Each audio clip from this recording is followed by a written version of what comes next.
কত রাজাকারের বাচ্চারা নাতিপুত্র হলো মেধাবী, তাই না?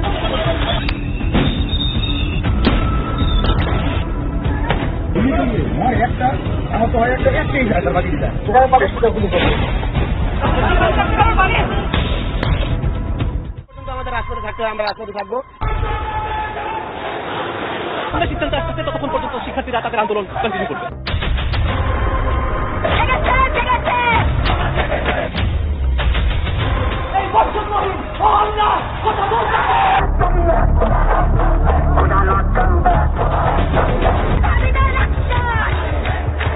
আগামী রবিবার থেকে অনির্দিষ্টকালের জন্য সকল বিশ্ববিদ্যালয় কলেজে ক্লাস পরীক্ষা বর্জন কর্মসূচি চলবে। প্রতিটি পয়েন্টে পয়েন্টে কলেজ এবং বিশ্ববিদ্যালয়ের শিক্ষার্থীরা নেমে আসবেন এবং বাংলা পকেট কর্মসূচিকে সফল করবে। এটি আইন করে সংসদ থেকে বাস্তবায়ন হোক, যেন এই বাংলাদেশ মেধাবীদের মাধ্যমে সোনার বাংলা, সভ্যের বাংলা, সেটি আমরা প্রতিষ্ঠিত করতে পারি। আমাদের যত শিক্ষার্থী প্রতিনিধি রয়েছে তাদের সাথে সমন্বয় করব, গণসংযোগ করব, করে আমরা বুধবার কঠোর কর্মসূচি নিব।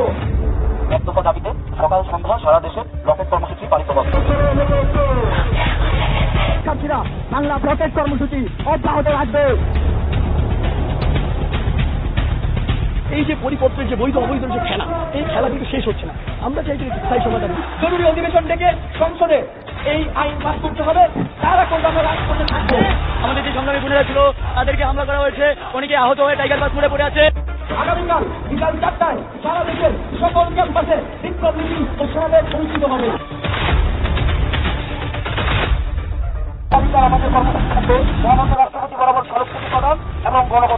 শিক্ষার্থীরা এটাকে তাদের জন্য যৌক্তিক দাবি হিসেবে গ্রহণ করছে। বাধা আসছে, আন্দোলনের মাত্রা, তীব্রতা, ছাত্রদের অংশগ্রহণ অতীতের সব রেকর্ড দিয়ে যাচ্ছে। একটা দৃশ্যমান পদক্ষেপ নেওয়া এবং আমাদের সাথে আমাদের যে দাবি, সে দাবি পূরণ করা হোক। শিশুদের সন্তান নাতিপুত্রের কেউ মেধাবী নেই, যত রাজাকারের বাচ্চারা নাতিপুত্র হলো মেধাবী, তাই না?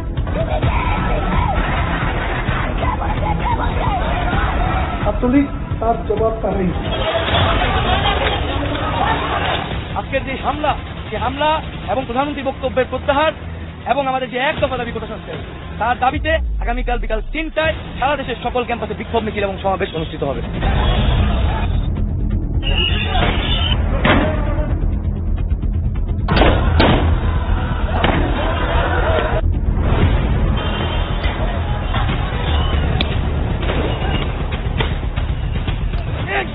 পুলিশ কোথায় পেল? পুলিশকে এই ক্যাম্পাসে ঢুকার অনুমতি কে দিল?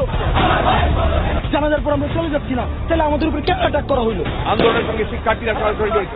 আমরা এই আন্দোলনের সঙ্গে কখনই সরাসরি জড়িত নই।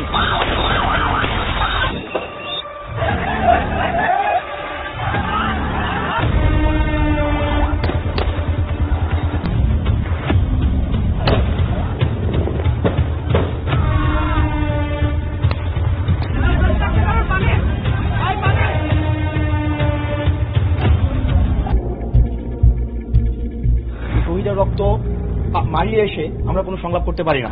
খুলে দেওয়া, ইন্টারনেট খুলে দেওয়া, নিরাপত্তা নিশ্চিত করা এবং কারফিউ উল্লেখ করা, 48 ঘন্টার মধ্যে আমরা এই পদক্ষেপগুলো দেখতে চাই। বাইরের খোঁজ না পাওয়া পর্যন্ত আমাদেরকেও ঘুম করে নিয়ে যান। আমরা কেন বাইরে থেকে কান্না করবো? পর্যন্ত 2100-র উপর সন্ত্রাসীদের গ্রেপ্তার করা থেকে আমাদের কর্মসূচি প্রত্যাহার করছি। এখন করে অপশনকে চিহ্নি করে ভয় দিতে দেখিয়ে তাদেরকে বাধ্য করে একটি জোরপূর্বক স্টেটমেন্ট নেওয়া হয়েছে। কিন্তু আমরা বুঝতে পেরেছি যে এটা তাদের ডিলিগেট স্টেটমেন্ট নয়। সমস্ত বুদ্ধিজীবী, প্রগতিশীল বুদ্ধিজীবীরা তাদের সাথে আছে।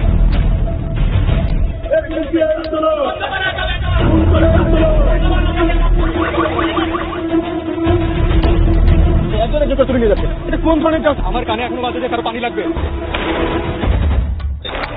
আমাদের এক কথাটি হলো, শেখ হাসিনা সহ এই সরকারের পতন এবং চাকরিবাদন ছিল।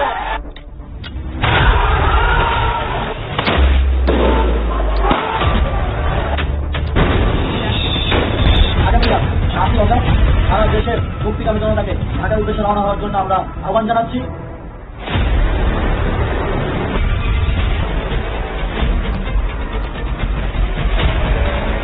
শেখ হাসিনা আজ রাষ্ট্রপতির কাছে পদত্যাগপত্র জমা দিয়েছেন।